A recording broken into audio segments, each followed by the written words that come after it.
All right, Hoodie, I want to start this by singing the praises of Ryan Poles a little bit before I contextualize it by preseason firing a GM in the division. Okay. Ryan Poles, all 18 of his draft picks that came in the first 5 rounds made the roster yesterday. Mm-hmm. That's a pretty good sign that your general manager's doing something right. And part of that is he didn't cut Velus Jones, who was probably right on the bubble, retains his guy rather than kicking him to the curb. But it's a pretty good sign when you've drafted 18 players in the first 5 rounds in your limited time as the general manager, and they are all on the roster. Sure. That cannot be said for the Minnesota Vikings. Oh, God. And Kwesi Adofo-Mensah, the general manager there, he better hope this last draft was a good one, or he's going to get fired. Yesterday, they cut Hoodie's guy, Georgia Bulldog, Louis Cine.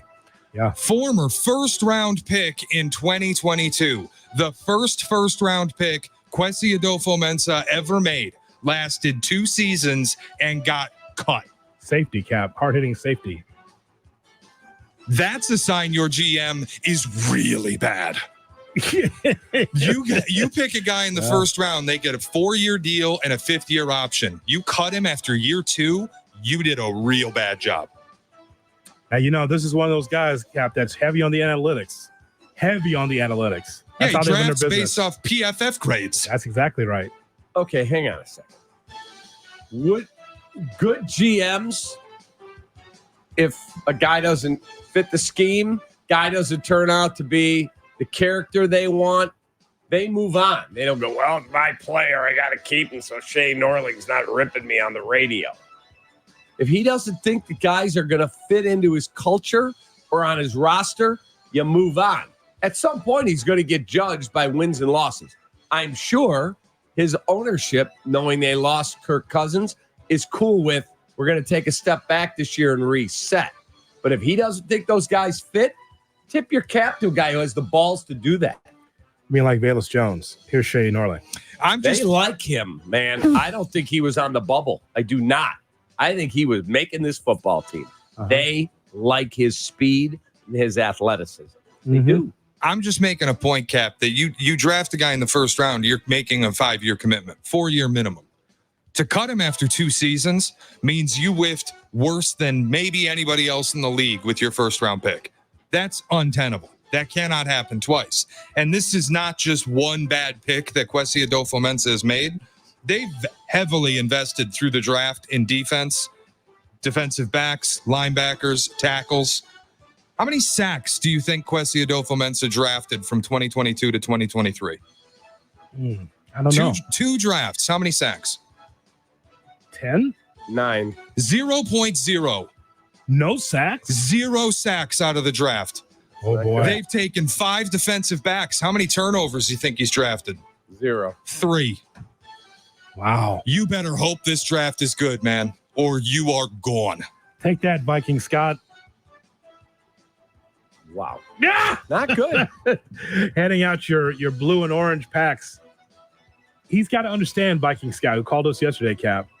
It's about talent and evaluating talent and then plugging that talent in. He thinks he could just automatically just get in the playoffs with Sam Darnold. Put anybody back there, huh? Anybody can be the quarterback. Anybody can sack the quarterback. You got to have talent. The way Poles has stacked this is built to last. It's supposed to be built to last.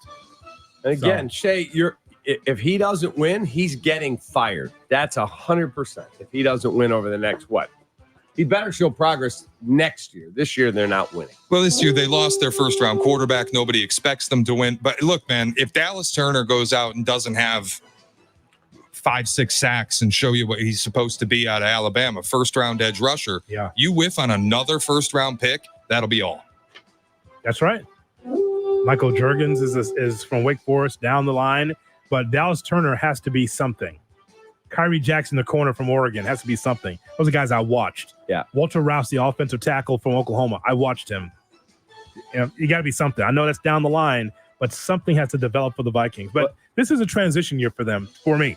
Agreed. And J.J. McCarthy, if he pans out and looks like he's a player, it will go a long way to keeping him as the GM. Draft now it's salvaged. Correct.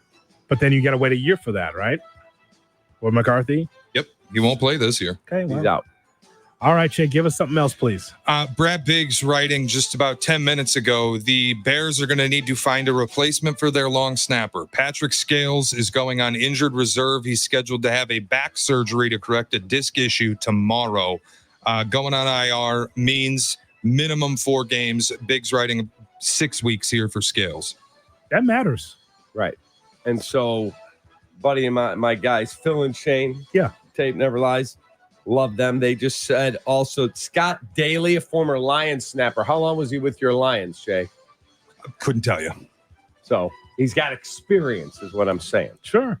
They're looking at him to emerge as the long snapper. Patrick Scales, someone you don't have to worry about until there's an injury. Like, just like the sun comes up in the morning, you know that guy's going to get the job done. Well, that was like Pat Manley. Same Pat thing. Manley, who I love, like he said, you should never, ever hear my name called. Because if you do, I screwed up. Yeah. That's the job, Eric. That's what you want. Long snapper, be there for 15 years. What, $1.5 million? No, I think Pat Manley told me his top salary was $785,000, but he played for a long time. I can work with that. Yeah. That's no problem. Yeah. I can work with that. And but always have a job. I got to do one thing right. Okay. I can do that. Right. And then he ended up his hip. I think he had to have his hip replaced. And he was done. And now Scales is having a back injury. So he's out for a while. My favorite thing in Bourbonnais is to watch the special teams over to the side, away from everybody else. They do a couple of their drills, and then they set up the umbrella and then have the lawn chairs out and just watch everyone else. We're done for the day, boys. What else?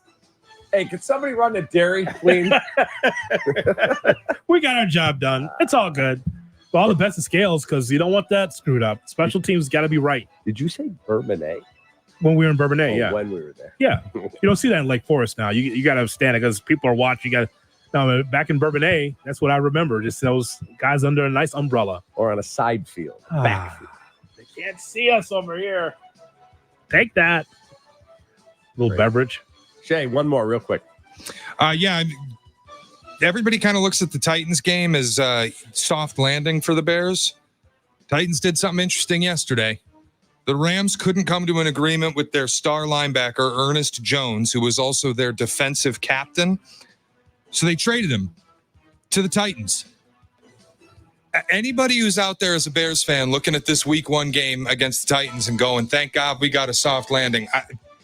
I would, if I were you, I would correct the way you're looking at that game. Just prepare yourself to be in a little bit of a hell matchup with a Tennessee team everybody thinks is terrible except for them.